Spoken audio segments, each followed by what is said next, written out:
దినదినము చనిపోవుట.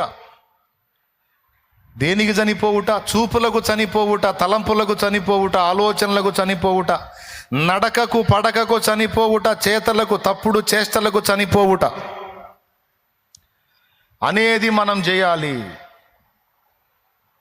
అది సాధన, భక్తి సాధన, బాధ్యత, మన బాధ్యత, మన వంతు పోరాటం మనం చేయాలి.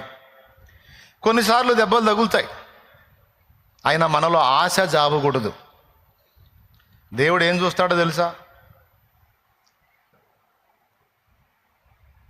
దేవుడు ఏం చూస్తాడో తెలుసా?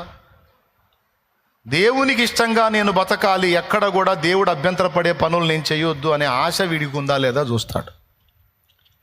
కొంతమందికి ఆశ ఉంటుంది, కొంతమందికి ఆశ ఉండదు.